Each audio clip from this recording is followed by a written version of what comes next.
how did you come to eventually join the Nation of Islam? It's a funny story. I can tell you smile. I came into the Nation of Islam after getting my butt whooped. I'm gonna tell you how that happened. So, okay, I was in college, in undergrad, and I started studying Islam just in general at my freshman year at the age of 18. And then I came across my roommate at the time. He also from Chicago. His father never joined the Nation, but he had every cassette tape that you could think of ever done. Going all the way back to the Final Call building in the late 70s. He had everything, and he came with a suitcase full of the minister's tapes and books. So the first thing that I read, of course, was Message to the Black Man. And in the first few pages, all the years of spooky teaching got blown away in 3 pages. Wow. And it was difficult for me because I grew up in the Pentecostal church. And this stuff wasn't like what I was taught. So I'm sitting there reading this and I'm like, this ain't right, but I couldn't stop turning the pages. I'm like, no, this can't be true. But so I go to try to disprove what the messenger of Allah said, and I kept finding more things to validate what he said. So it was like one of them things where if you can't beat them, join them. So I submitted to the Most Honorable Elijah Muhammad's teaching from Message to the Black Man. What convinced me was in Fall of America when I got to that book. And there was a particular chapter in which he said, I have the keys to both heaven and hell. Wow. He said, you can accept it and live or reject it and die. And I was like, damn, I ain't never heard nobody talk like, I submit. So from that point, I couldn't find anything that stood more resolute, more true, more strongly than the words that the Most Honorable Elijah Muhammad spoke. Now, what caused me to actually joke, the mosque had an event on campus. Mosque in Nashville? Yes, sir. There was a Nation of Islam event that took place on the campus of Tennessee State University. At this time, I'm in my sophomore year. So I'm 19. And in the student center, the meeting was held on the 3rd floor. And both of them had transitioned. But I saw Minister Abdul Hakim, who was originally out of Mosque number 7 in New York. He was the minister that was teaching at the mosque the day that Malcolm was assassinated. He then moved to Alabama, but he was teaching in Nashville that day. And I heard him teaching. I mean, just masterful with the word.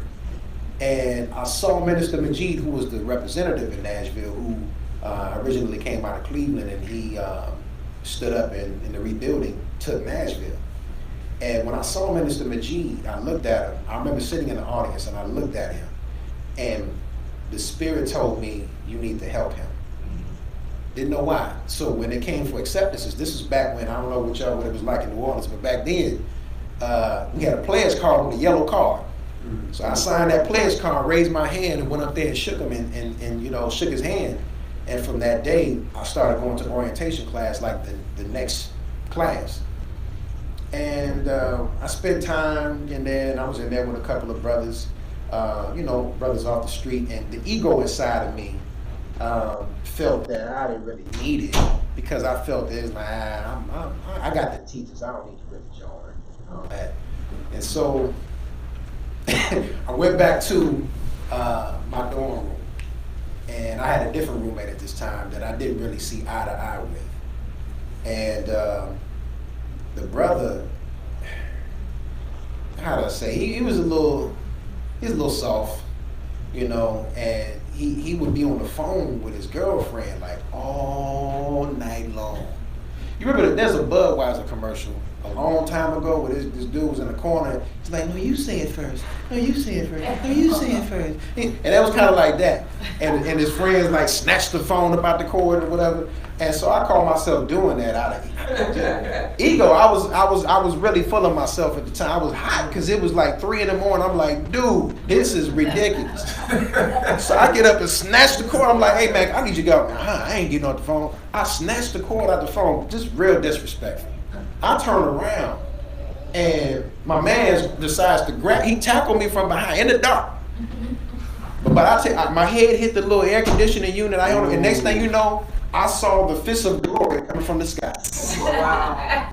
And right then in that moment, because I should have never have gotten my butt whooped in that way, ever. Because I come from a martial arts background, I'm trained and all this, but Allah stopped, he held my hand. Nothing I could do, I was froze. I knew at that moment, your ego has caused you to be in this condition. You need to submit. And from that moment forward, I knew right there in the midst of a butt whooping that it was because I chose to rebel rather than submit. So from that point, it caused me to realize that I need to go home and accept my own and be myself and not play with the mission and not play Muslim, but be Muslim. And that's how I came to the Nation of Islam. That is it.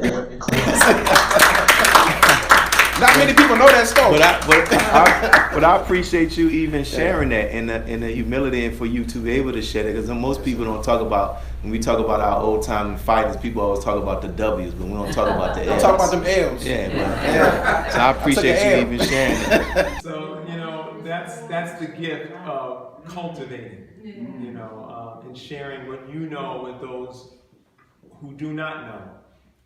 It's just an outstanding rewarding experience. So you mentioned at the age of 16 is when you first heard the Honorable Minister Louis Farrakhan. So the seed of interest in the teachings began there. So how did that transition into you? Just that process, that story of coming and being a full registered member of the Nation of Islam. That's a very good question. So at 16, I'm living in the home of my father, and my father practiced at the time Christianity. My father is very versatile in religion. He introduced us to Buddhism, which is mentioned in our lessons. He, of course, introduced us to Christianity. My father is also a student of the Hebrew teachings. He reads and writes Hebrew, and so he gave us a wide understanding so that we could appreciate the diversity of different religion, cultures, expressions of people who appreciate and love God. But at the time, Christianity was the religion of his home, and Islam was not. And so I kind of had to go undercover as a Muslim. And I would have in my room, underneath my bed in a box, I would have Message to the Black Man in my Holy Quran. And I would record the lectures of the Honorable Louis Farrakhan and then listen to those lectures in the night when I could put my Sony Walkman on and listen to the Honorable Louis Farrakhan teach on the true meaning of Christmas and the true history of Jesus and who is God. And this went on from 16 until I went to college. I went to the city of Rochester, as I was sharing, the city of Rochester. But by that point, I had learned so much of Islam that when I went to the mosque, I went wearing a suit and bow tie. And when I signed in my name actually as Henri Muhammad. I didn't have an X. But I knew that Muhammad was my name. So at the end of the meeting, when the brother said, "Is anyone here to accept?" And he looked around, and I raised my hand. He said, "Well, brother, we see you already have the teachings." And so, but I was like, "But I wanna sign the yellow card." And so I joined the FOI class, and I got my X on September 19th, 1994, as we were in the heat of campaigning for the Million Man March. And so as a college student, this is in my freshman year of college at the University of Rochester, we campaigned for the march. The brothers, as a college student, studied the violin, but on Monday nights, I would go to FOI class, and we would go out into the community of Rochester, New York, and then travel to the city of Buffalo, which is my hometown, to campaign in the city of Buffalo And the minister came to speak on his men's only meeting that July of 1994, where I heard him live. I was on post, but I heard him live a little bit for the first time. And then going to the march, I believe as a coordinator of something called the Nation of Islam Student Association, I think the city of Rochester sent 3 busloads of college students to the Million Man March, so that was kind of how I got started. And so how did your eventually your father had to know you or start your interest? Eventually, yes, he did find out, and it was a little rocky at the time, you know. And sometimes the Quran admonishes us to lower the wing of humility for our parents. The Bible exhorts us to honor our mother and father. And so I never at any point disrespected my mother and my father, even though my spiritual views were different. I always respected my father, and today we have our mutual love and respect. He still continues to teach me, to feed me from the enormous wisdom that he has. And that's one thing about the Honorable Farrakhan, as a man who is universal. He can go into any religious house and preach, you know, if it's Christianity or if it's Judaism, or even as one who's familiar with Buddhism, I can hear the teaching of the Buddha in the Honorable Mr. Louis Farrakhan, because he's versatile in communicating what Elijah Muhammad gave him, because Elijah Muhammad's message is a universal message. And so I thank Allah for the upbringing that I have. My mother who's passed away, my father who, my father lives down south, he lives in Florida on a ranch, and I go down and I see him, he coaches me and we ride horses and do things. But Islam is in my heart, and I hope to take all that I've been given from him, my parents, from Ms. Farrakhan, and then transfer and give it to our people for our upliftment. In conclusion on that question, Thank you so much for giving us the opportunity to give your testimony today. And thank you for inviting me. Praise be to Allah. So, you are a member of the Nation of Islam, where you used to be a sister captain in the Nation of Islam. Is that correct? Yes. Praise be to Allah. So, I'm really interested in just your journey. How did you come to find out and discover the teachings of the Honorable Elijah Muhammad? Well, it was the barber that lived at the corner, the shop at the corner of our house. And we talked about the Nation of Islam and Honorable Elijah Muhammad. And he kind of gave us a little teaching on what was going on. He told us that. So I was interested. And so I said, well, I said, where is that? He said, well, he said it's on Claremont Street. He said, if you want, he said, you can come with me. He said, well, what time is it? And I said, no, I'm going to go with you by myself. He said, well, then bring everybody you want to go. He said, no, bring your friends. So I got 3 of my friends, my sister and 2 friends came with me. And first time, I tell you, as the brother was teaching, Brother Minister said next. I mean, everything he said, I'm saying, why not think about that? Why not think about that? You know, and I couldn't wait to get home. I got home and I told my mother, I said, oh, Mom, oh boy, did you talk. And she was just as happy as I was, you know, because she believed it. You know, she's a very wise person. And he said, well, you want to come next Sunday? He said, we'll go back next Sunday. He said, they had served good meals, you know, that Sunday that we went to the building. So he said, you're supposed to have a good meal. He said, it was really good. It was very good Christmas day. So we get ready to go, and my sister came and told my mom, I heard Dalian was going to that mosque. She said, they called the white man the devil at that mosque. Mom said, but it is. But it was. I thought she was getting us in trouble. We had told her mother that we were going, you know. But it was 2 o'clock. I think it went at 2 o'clock in the evening. So we were going to, you know, I was 15 at the time. And so, I really enjoyed it. And from then on,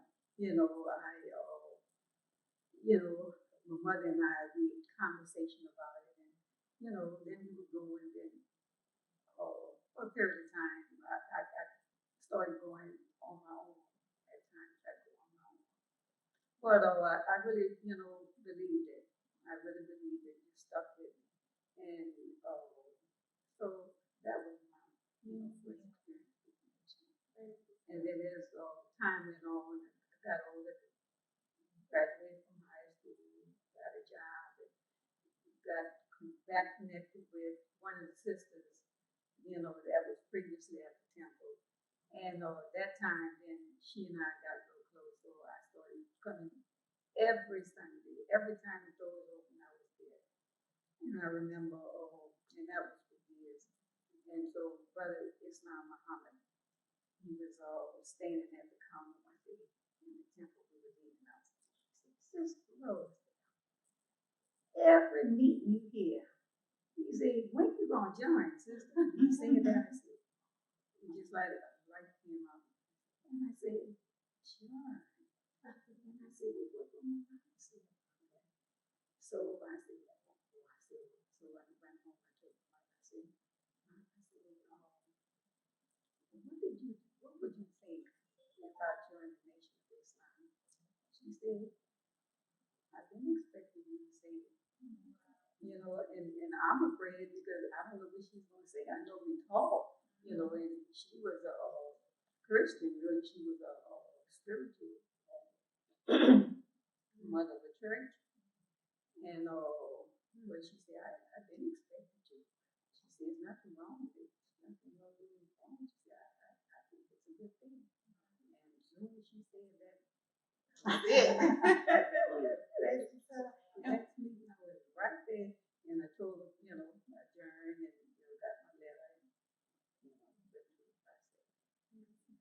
And what year was it that you joined the nation? I joined in, that was 64.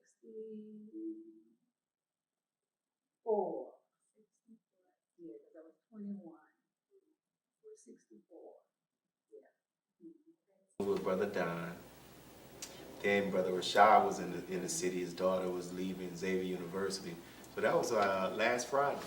They did it. So this is the third one. So we thank you all. But y'all are the first husband and wife together. Two that we've ever done like this. So the first thing we will start off with, just how did you come to accept the teaching?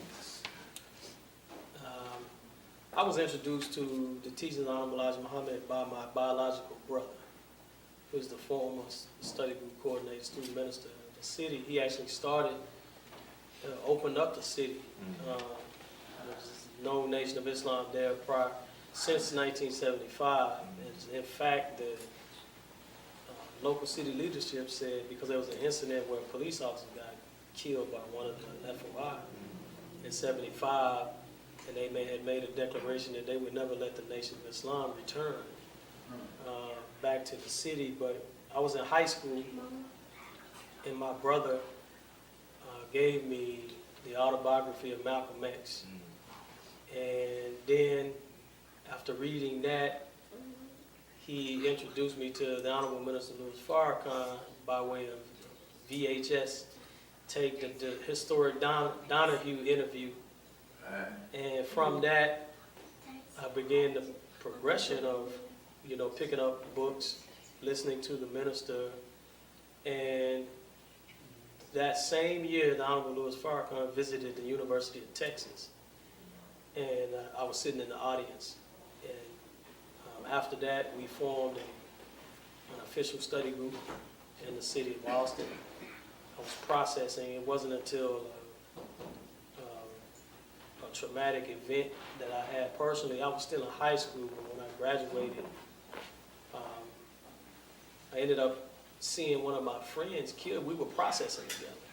And we still, no mosque, no older believers there, so it was just a bunch of children, playing Muslim, which was really like a club or a group or clique or something like that. And after we graduated from high school, we went down to Houston and got into it with some individuals who ended up, finding us at a stoplight and shot into the vehicle many times. And everybody in the vehicle was hit except me. And the best friend of mine was sitting in the back seat with me. Got shot 8 times. And so, but it was that moment that changed the trajectory of my life when I felt like I had to make a decision of if I was going to straddle this fence of the world or give my life, to Allah through the Nation of Islam. And it was that, I believe, that shock of the hour that propelled me into becoming registered and taking Islam and the study and development of myself seriously. Wow, that's amazing. So your brother helped to reestablish it post 75, and you helped to bring it to my status. Yes, sir. It's amazing. Sis? Yes, sir. Thank you for having us. That's no problem. This is You're wonderful. welcome. Yes, sir. Interestingly, because today you mentioned, today when you were opening up, that it is the birth day of Malcolm X. And that was how I came into the nation. Because, during that time, the 1990s, mid-90s, the enemy was resurrecting Malcolm with the purpose of trying to pit him against the Honorable Minister Louis Farrakhan and the nation. And so I always say that I'm a personal example, and I know there are many, of every knock is a boost, because their attempt to pull us away from the nation is exactly what brought me to the nation. So I was a student at the University of Texas at Austin. I was 19 years old, and I was a sophomore, and I started to get interested in Malcolm. The movie was out, the autobiography was republished, and so I read it many times, and I watched the movie, and I started reading books about Malcolm, Judas Factor, then I got into the COINTELPRO, FBI files, all of that stuff, and I was just really into it. But what really attracted me, what I realized was the Malcolm that was in the nation, and not the one who had left. And so I wanted to know, where is the nation today? What are they doing? And so a friend of mine knew Brother Robert's brother, Brother Cedric. And what was funny is myself and Brother Robert's brother were both working at Dell Computers at the time. It was a summer job for me. And he said, we were all there, and my friend, and he said, there he is right there. That's the head of the nation in Austin right there. And I said, that little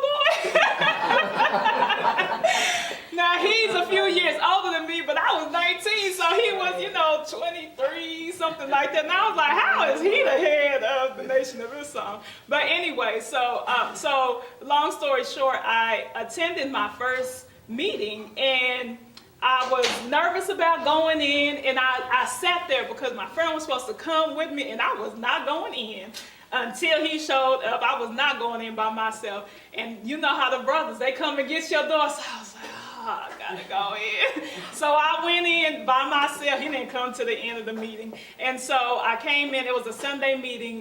Brother Cedric, his brother, was doing the lecture, and I was just blown away by what I heard. And I never stopped coming back. I came on Wednesday. We had Wednesday night study. We had it at the library. Then I came on Friday. I came back on. So I just kept coming. But I was still Malcolm.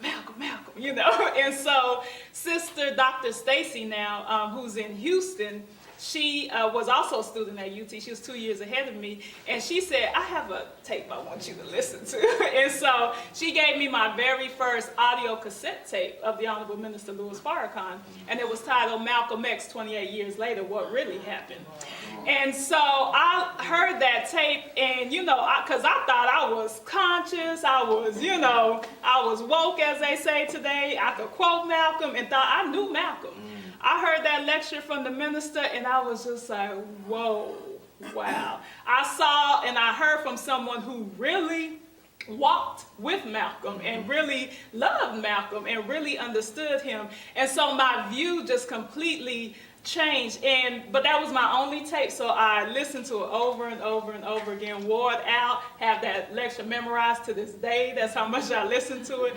But I was stuck then. That was it. That was it for me. And so, but I never stopped coming to the meetings. I asked I don't know how many questions. I always had questions because I thought I needed to understand everything before accepting. It took me about 5 months before I started processing, and then when I processed, I quickly got registered, and here we are. How did your parents respond? Well, I was, when I was in high school, so, you still your parents' baby, and then I'm the youngest out of the two of us, and so, but with him bringing me in, but see, I was at a juncture in my life where my brother was always a good brother. I mean, he was always a guide for me, but I was a little rebellious, so I was at a juncture in my life where I was either going to join the Nation of Islam or I was about to be a criminal. And I'll never forget, because after having the minister introduced to me via VHS, there was a moment in time, and I grew up in the 80s, so everybody pretty much in my family, all of my friends, everybody sold drugs. That's just what they did, and except for my brother. And he was always, when he was showing me these things, I would not let him know that I was attracted to it. And when he was playing the Donahue interview, I was in the kitchen cooking a pork chop. And I remember looking around the corner in the kitchen, and this is the words I use. I said, "Who is that N-word?" But I was blown away. And so that was the last time I remember eating swine. But our parents, like most parents, because the way I was kind of brought in was to dispel all of the myths and the untruths about Jesus. And so, because I grew up in church, we went to church every Sunday. I was in the junior choir. I was a junior deacon. I was helped to teach Sunday school at a certain point, but I was an inquisitive kind of young man. And so, but as we got older, that construct couldn't deal with the fire and the energy inside, as you seen. That was the days during the Rodney King verdict and all of that stuff. And so what we were getting in church was not speaking to these things. But when I heard the Honorable Louis Farrakhan, he was. And then, in the music, Public Enemy, Farrakhan's a prophet that I think you ought to listen to, Poor Righteous Teachers. All of that during the late 80s, early 90s had an effect on my mind and my psyche, but it wasn't powerful enough to pull us away from the drug trade and the drug trafficking. So I remember when I was in high school, as a high school senior, cousins of mine picked me up, and I was at two-a-day football practice. So I'm going into the locker room. I don't have any shirt on. I got on practice pants, shorts. And they told me to get in the car. So I got in the car. We went to the Mercedes-Benz dealer. I didn't have a shirt on. I had a hat on backwards. And I'm like, man, what are we doing? They said, oh, come on. We're walking in. There's white people everywhere. And it was about 5 of us. And my cousin counted 20 grand, put it on the table. And he drove off, signed his mother's name on a sheet of paper, and he drove off in a Mercedes. So I was at that junction, and so my parents believed, as well as I, that I was leaving the faith that they had given us, and that they had worked so hard to embed in us, which was, leaving the Christian faith. And so they didn't like it. My father, I remember, he had a bout with crack cocaine. He left home for about 1.5 years. He came back, and his first mandate was, y'all had to go to church every Sunday. And I remember we almost got into a physical altercation because I was angry because he left at the time where I felt like I needed my father. I was 17, 18 years old, and he was always there, but he wasn't, him and my mom had issues because he had issues. And I never forget, he said, as long as I'm the man of this house, y'all going to church. And I got a quick mouth. And I said, well, you wasn't here when we moved yet. Because they had split. And I saw a whole different side of him. And I thought I was going to die that day. But they were in total disagreement with it because they thought we were going to hell. You know, and so those common mistakes that you make when you're excited about what you learn, you try to go and disprove everything, you want to debate. And I grew up in a family full of preachers. So Thanksgiving, Christmas, all of that, we talking about the swine on the table. We talking about, you know, the Christmas tree, pulling it out of the forest like heathens and whatnot. And so it was a problem. You know, so my parents were not in agreement with us being in the home and then riding by the block and seeing us with the Final Call newspaper. So it was a big problem at that time. So They now love it though. I see you post pictures of you. absolutely love it. Yes, sir. Praise be to Allah. Yes, sir. My family, I was born in Sierra Leone, in West Africa, and my family is, you know, they're products of colonization, you know, and so my family is a Christian. My father actually grew up Muslim, but there's really no issue with Islam and Christianity until you decide to get married. So when he decided to marry my mother, the condition that my grandfather put on him was you had to convert to Christianity. So, you know, he was like, okay, I'm a Christian. So we grew up Christian, but I say that loosely because in our house, my mother's father was a preacher. She went to, they went to church every day, you know. And so in her mind, even though now she is in the church, you know, when you get older, you go back to where you came from. But she felt like she was one of those people, I know I'm not going to learn anything else. So when we're over here in the States, I came when I was 2. They brought us when I was 2 and my sister was about 3.5. My mother felt like you all need Jesus and church. And so she would send us to church. So I always say the difference between me and my husband, he grew up in the church, but I went to church. And so we went to church and we learned what we learned. The church bus would come pick us up. My mother never went. We just went. And so when I accepted Islam, though, all of a sudden, it was a really big problem. It was a big problem in my house. And, you know, hindsight, you know, I thank Allah for my mother because she really, when you think about it, from her vantage point, I was doing some strange things. So, you know, all of a sudden I'm dressing, I'm covered from head to toe, and she's like, what in the world what did she join? And I'm talking all this black stuff and, you know, and Islam and whatnot. And so she was very nervous, very concerned. And then the thing that I did that really let her know I lost my mind was I dropped out of school.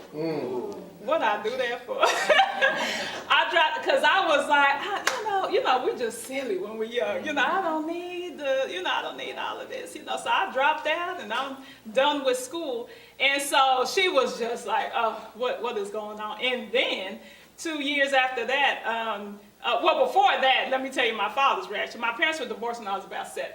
And he wasn't around still. We don't really have a really close relationship. But when he popped back up in 96, the Honorable Minister Louis Farrakhan blessed the believers with the name Muhammad. That's when he showed up for real. And so because it's only me and my sister, we're girls.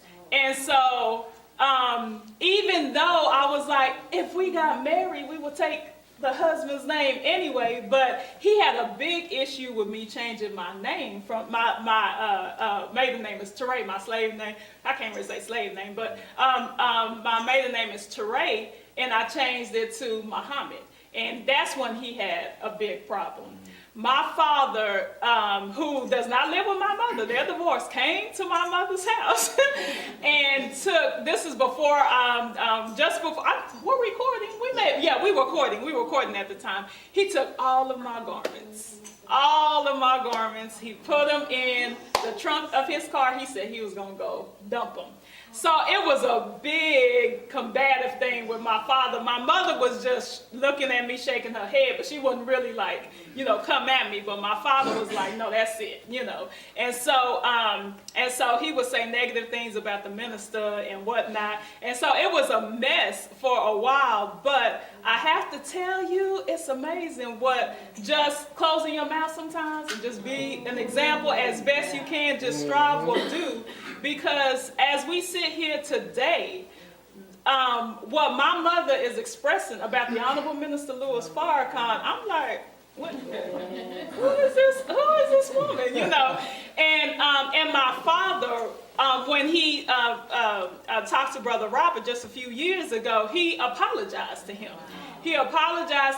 Because they, of course, didn't want us to get married and all that, but only because they didn't want to be look bad or be embarrassed. My mother said we have to do the wedding. It has to be beautiful. It has to be right, because she didn't want others to look at her badly. So, but they did not agree at all. They were not smiling in the pictures. but so it was a hard time for them. But I thank Allah, because now, and they see it through the children, and they know that they did not do this. They have to bear witness that it was the teaching. So now they have so much respect for the nation and for Islam and for the Honorable Minister Louis Farrakhan. It's really it was a complete 180. Yes, sir. So both of you all mentioned how you are from her. My mom now told me that when she took me over there to spend time with her, maybe around the age of 5, I was crying too much. So she told my mom now to come back and get me the next day. And that's pretty much it. I was born in prison, and you haven't had any contact with your biological mother since? Yeah, they're dead now. So my biological father, I met my biological father for the first time in his casket. I recall seeing my biological mother one time when she took me over there, maybe around the age of 5 years old, and that was pretty much it. You know that about you. There's a step down when you say that part. This is what we have these. So how did you come to join the Nation of Islam? Now you can give the full. Well, Brother Malik, he came and spoke in my school about the role of the male and the female. I was in a class called Black Studies, and he was speaking about the role of the male and the female, and I was filming. And he didn't know I was filming this whole time. I was filming him the whole time, and I put together his lecture with Tupac, because he was speaking about the man is the provider. He was talking about how any scripture you go through, the man is the provider, the woman is the helpmeet. And my mom now, she made a lot of sacrifices. I always seen her sacrifice. She always made the statement, I bust my A word, so y'all can have everything. I never seen her just going out buying things for herself. She was always sacrificing for my family. For the family, even when my dad was working, I always expected her, I knew she was going to always be the one that gets things. And then my dad, now, he got his leg amputated. He was working for the city. And one of those little things, I don't know what they call, spit out a metal thing and it hit him. And he had to get his leg cut off. So she pretty much has been carrying the family with the jobs that she has been on. And yeah. So when Brother Malik came, and after that you came up to Brother Malik and said you wanted him to be your mentor. Yeah. So I wanted him to be my mentor. So I reached out to him and through email. So I got his email, and I noticed that he was an entrepreneur. I was always into entrepreneurship as well, and like I always say, I didn't sell weed or crack or anything like that, but I was flipping honey buns and hot Cheetos and stuff like that at school, because my mom would go get me boxes of Skittles. You got the honey buns. I had the fruit snacks, all kind of stuff, Gatorades, and I would sell it for $1 at the school. And so because he had his own school, when I went off to college, we stayed in contact.